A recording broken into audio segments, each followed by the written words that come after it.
Well, currently we are here at Nyayo Stadium. You do remember, our viewers, if you're just joining us, the members of Parliament on Wednesday morning approved the deployment of Kenya Defence Forces officers within the country to restore order after the deadly protests that were witnessed across the country on Tuesday. What you're seeing now is the military wing out to leave at any moment from now,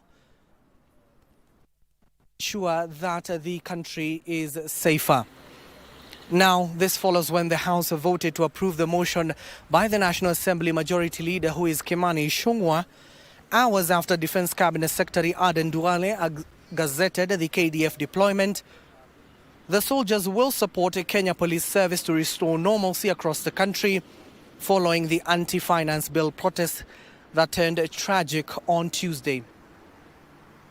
You do remember what President William Ruto clearly stated, and who was the Commander-in-Chief clearly stated, that the government will use all its avenues to ensure that you're safer and your business premises and houses are safer as well. This includes deployment of the military.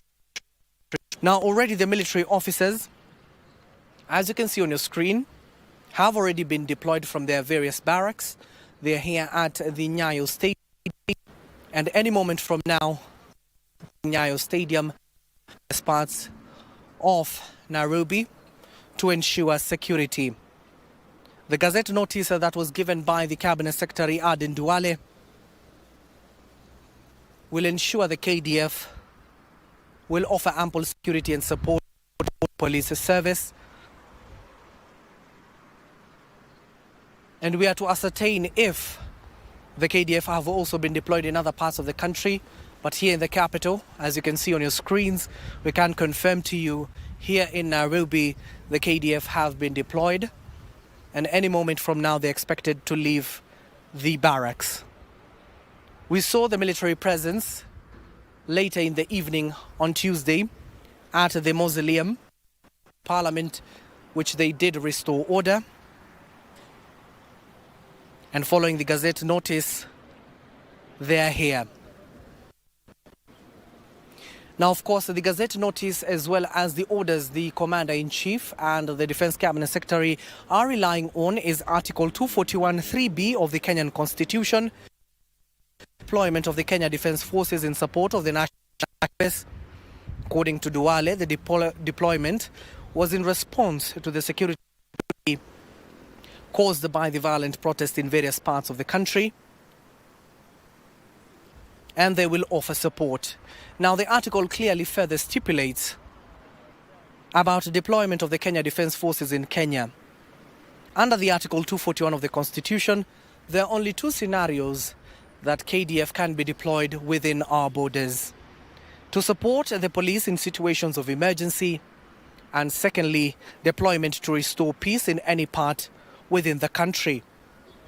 Now, to support the police in the situations of emergency that was precipitated on Tuesday, and to ascertain the security of Kenyans, especially Nairobians, today, is Section 3B of Article 241(3) says that the Defence Forces shall assist and cooperate with other authorities in situations of emergency or disaster, and report to the National Assembly whenever deployed in such circumstances.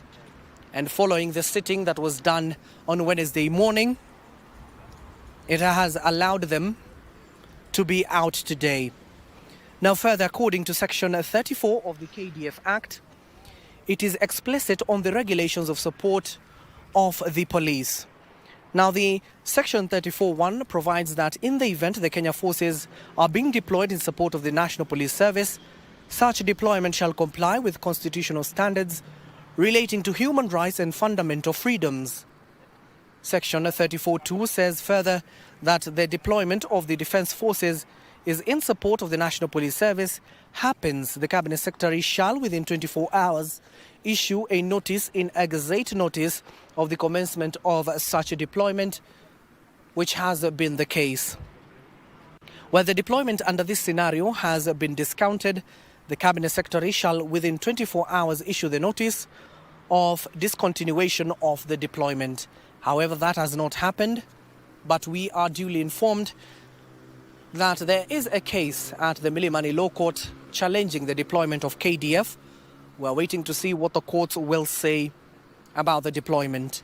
Finally, the CS is also required to report to the National Assembly on the deployment. Now, it is very crucial, even if as a KDF are being tapped to join their fellow brethren, that is the National Police Service, their duties and powers they ought to adhere to under the Section 35 of the KDF Act, which the Act says that whenever the Defence Forces or any portion or member thereof has been deployed in support of the police or in a security operation, that KDF members shall have the same powers and exercise the same duties as those conferred or imposed upon a member of the National Police Service.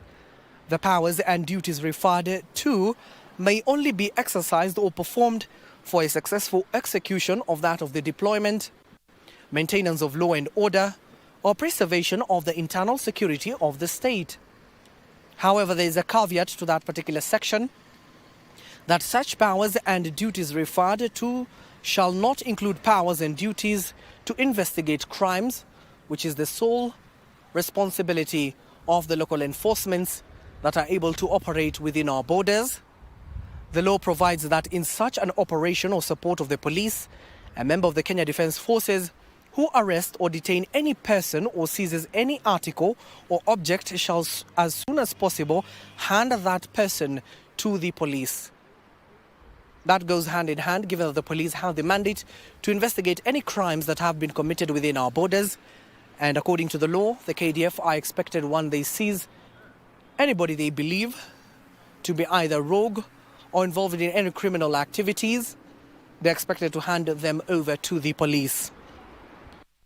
Of this article relating to the powers and duties of a member of the Defence Forces may not be construed as removing, distracting, or diminishing any power of duty expressly conferred, enforced, or imposed by any other law upon such member of the Defence Forces.